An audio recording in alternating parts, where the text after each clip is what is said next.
மற்றொரு அண்மை செய்தியை பார்த்துக் கொண்டிருக்கிறோம். கூலிப்பை இந்தியா முழுவதும் ஏன் தடை செய்யக்கூடாது என உயர்நீதிமன்றம் கேள்வி எழுப்பியிருக்கிறது. மத்திய மாநில அரசுகள் தரப்பில் உரிய விளக்கம் பெற்று தெரிவிக்கவும் நீதிமன்றமானது உத்தரவை பிறப்பித்திருக்கிறது.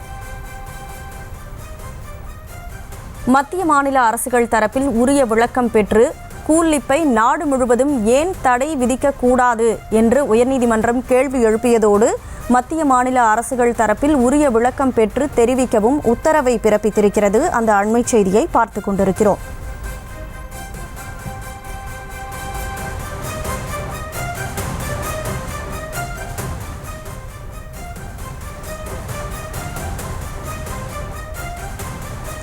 கூலிப்பை இந்தியா முழுவதும் ஏன் தடை செய்யக்கூடாது என மதுரை உயர்நீதிமன்ற கிளை கேள்வி எழுப்பியிருக்கிறது. வழக்கு தொடர்பான விவரங்களோடு செய்தியாளர் நாகேந்திரன் இணைப்பில் இருக்கிறார். வணக்கம் நாகேந்திரன், இது எது தொடர்பான வழக்கு, முழு விவரம்? வணக்கம் கனிமொழி. இந்த தமிழகம் முழுவதும் பள்ளி கல்லூரிகள் அருகே இந்த கூலிப் எனப்படும் இந்த போதை வஸ்து விற்பனை செய்வது தொடர்பாக விற்பனை செய்து அதில் கைது செய்யப்பட்டவர்கள் மற்றும் வழக்கு பதிவு செய்யப்பட்டவர்கள் முன்ஜாமீன் மற்றும் ஜாமீன் மனுக்கள் கோரி உயர்நீதிமன்ற மதுரை அமர்வில் மனு தாக்கல் செய்திருந்தன. அந்த மனுக்கள் மீதான அந்த விசாரணைக்காக அந்த வழக்குகள் நீதிபதி பரத சக்கரவர்த்தி அவர்கள் முன்பு பட்டியலிடப்பட்டிருந்தது. இதில் அதிகமான வழக்குகள் இந்த கூலிப் தொடர்பான அந்த ஜாமீன் மற்றும் முன்ஜாமீன் தொடர்பாக வந்திருந்ததால் இது தொடர்பாக மத்திய மற்றும் மாநில அரசு வழக்கறிஞர்களை அவர் அறையில் அழைத்து நீதிபதி அவர்கள் பேசினர். அதனைத் தொடர்ந்து நீதிமன்றத்திற்கு வந்த நீதிபதிகள் இந்த வழக்கு தொடர்பான விசாரணையின் போது சில முக்கியமான உத்தரவுகளை பிறப்பித்திருக்கிறார். அதில் என்னவென்று பார்த்தோம் என்றால், தமிழகத்தில் கூலிப் எனும் போதைப் பொருளை விற்பனை செய்த வழக்கில் ஜாமீன் கோரி பல வழக்குகள் வருகின்றன.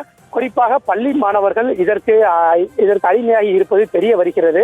தமிழகத்தில் இவற்றிற்கு தடை விதித்திருந்தாலும் பிற மாநிலங்களில் அனுமதிக்கப்படுகிறது.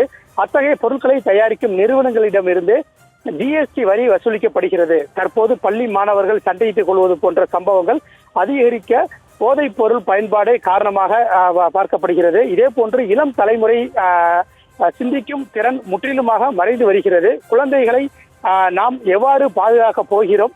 போதைப் பொருள் விற்பனை செய்தால் கைது செய்கிறோம், அவர்கள் ஜாமீனில் வெளியே விடுகின்றனர். 15 நாட்களுக்கு கடை மூடப்படுகிறது. பின்னர் வழக்கம் போல் கடைகள் செயல்பட தொடங்கி விடுகிறது.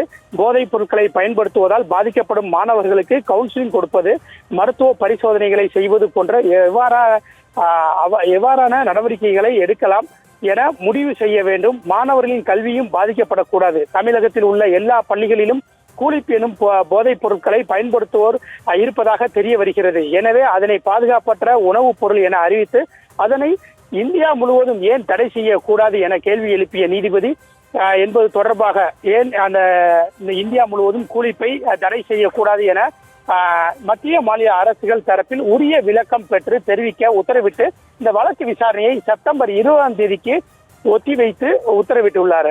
கனிமொழி, வழக்கு தொடர்பான விவரங்களுக்கு நன்றி நாகேந்திரன்.